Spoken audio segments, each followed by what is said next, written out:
our women are raped, our house has been burnt. Just now Elizabeth talked about that in great detail. And the whole world knows what is happening today in Manipur. It is not just a crime of few men raped a woman, but I think it's a serious human right violations of this century. Yes.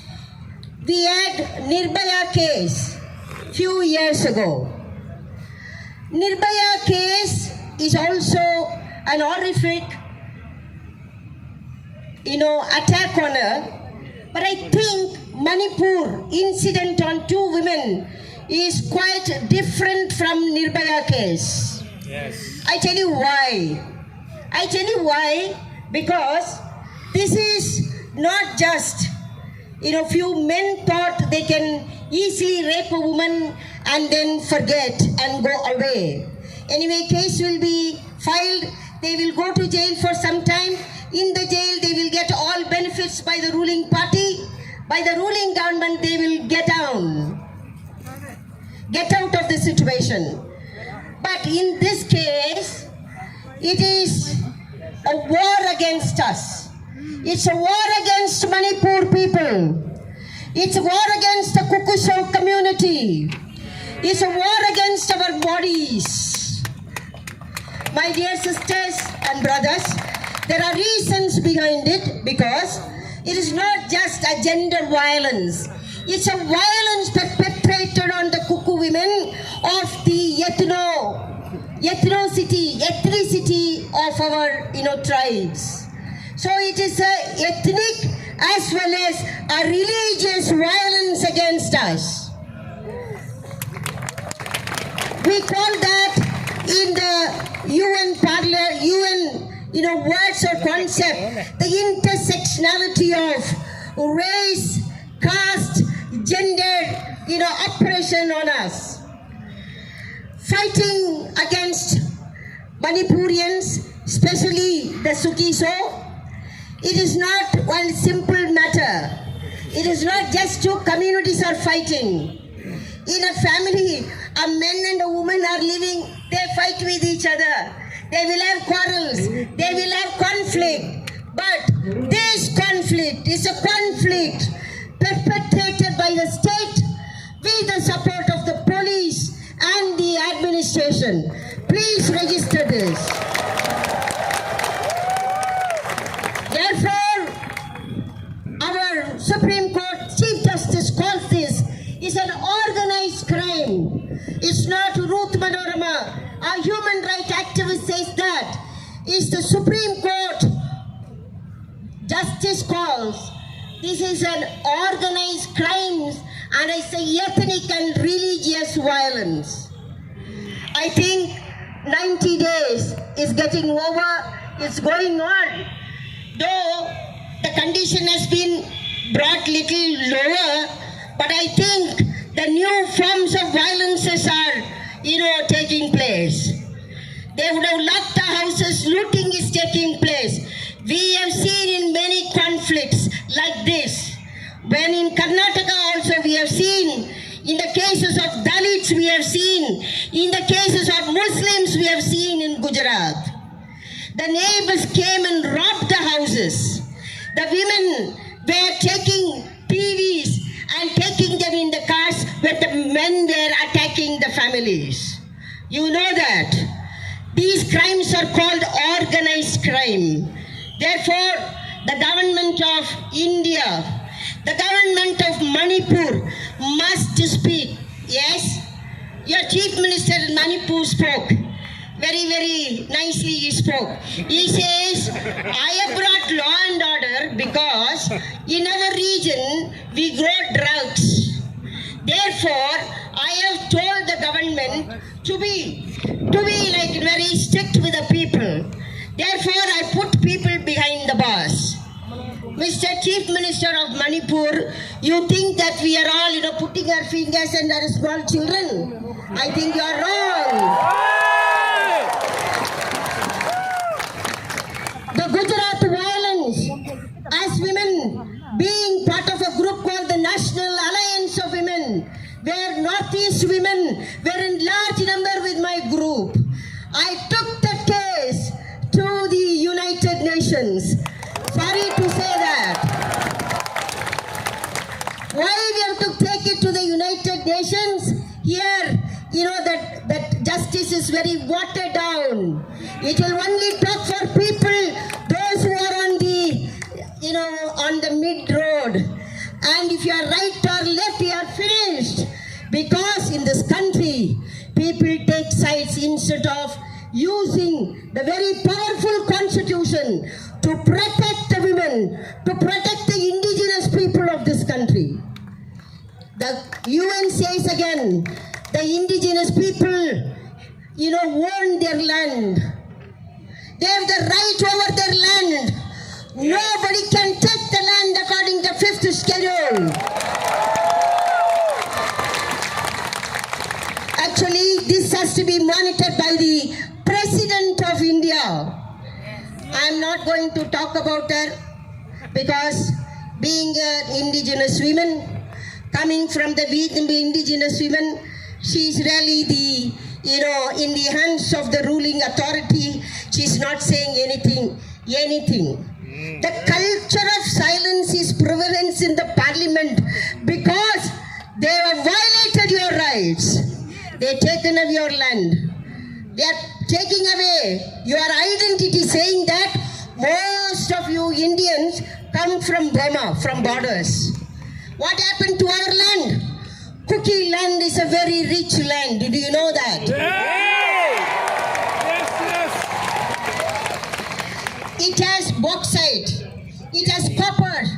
It has, I listed it down. I thought I better tell you people. What does it have? It has bauxite. It has copper. It has, many very, also, what is it? Not the diamond. No, you have, I'll tell you at the end. What you have in that land, very rich. Already Mr. Adani started operating in that land. Yes. Throughout India, you looted enough. During Corona, they made a rich people in this country. Now, they want to take away your land. They want to take away your language. They want to take away your religious practices. They want to take away your identity as women and indigenous people. Will you submit yourself for this? No! No! The answer is no. Therefore, I'm so happy, though we are all crying when the songs are sung. I understand the tone of the song. Once upon a time, I used to be a soprano singer. Talking in meeting like this, I have lost my voice. It's all right. I have lost my voice because the human rights in this country must prevail. Yes. Though many times we don't want to be part of India, but yet we are called Indians for various reasons. Okay? But why now we are not Indians? We are refugees from other countries? No. We are citizens of this country. Every right that belongs to the Indians. The Indo-Indians belongs to the Sikhs, belong to the Muslims, belong to the Christians, to the indigenous people, the Dalits of this country.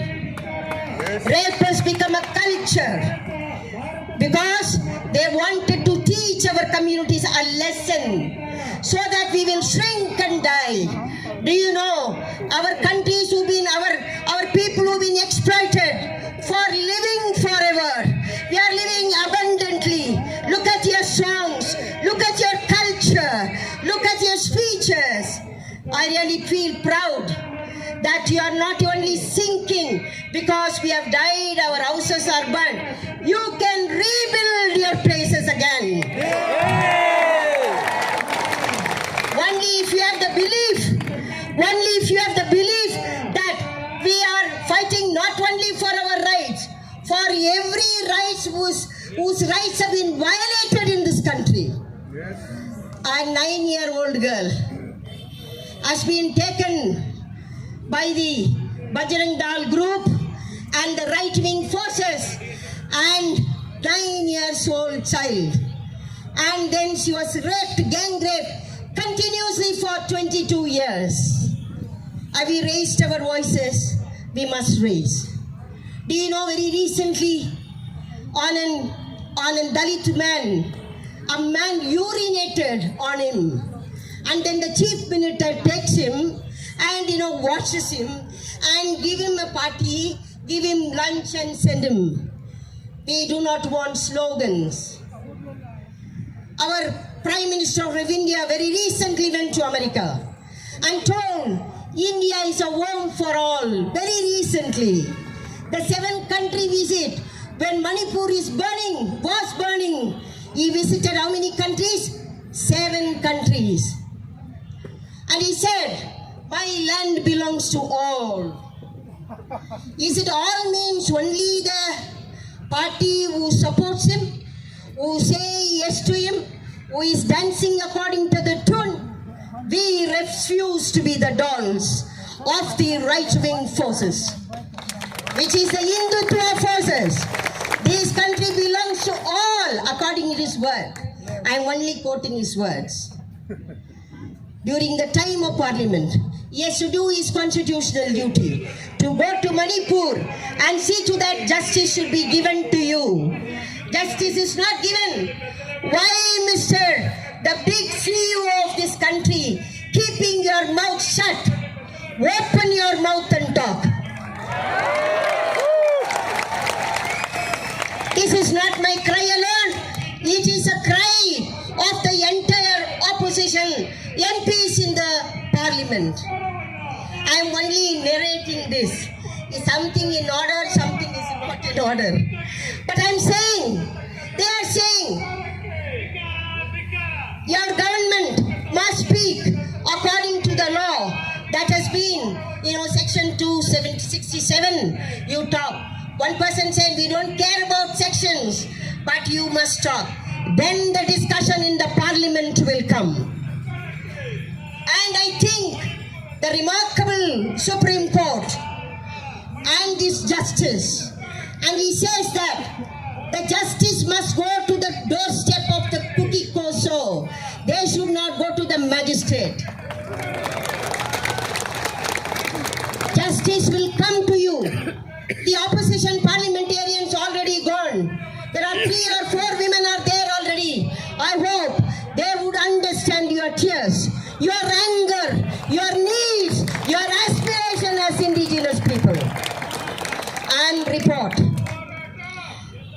Mrs. Jai Singh, who is intervening in your case right now in the Supreme Court, she says that an independent group of feminist women activists must go. Already my name may come up in that because I have investigated Gujarat. Therefore, I'm saying that I am closer to many of you sisters because I have a very large based women's organizations and human rights organization in Northeast.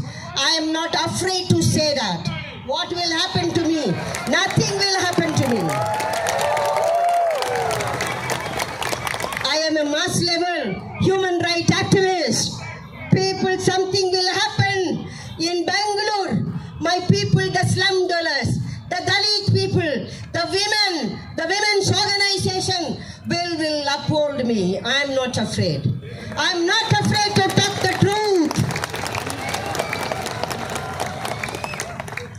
I think the opposition committee which has gone, among them one Dalit MP is also gone, his name is Tirumavalavan.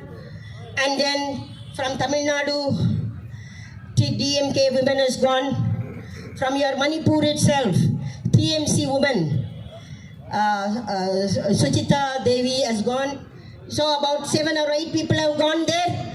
They went on Saturday, they will give the report to the parliament. And I hope that on Monday, maybe that's a good day, he will open his mouth. After he, the capital E opens his mouth, all the other parliamentarians will speak. So the India was bestowed is faith and promise onto the Constitution. There shall be no discrimination on the basis of class, on the basis of caste, on the basis of religion, sex, gender and race. You will be protected. Protecting Manipur for us is protecting our Constitution.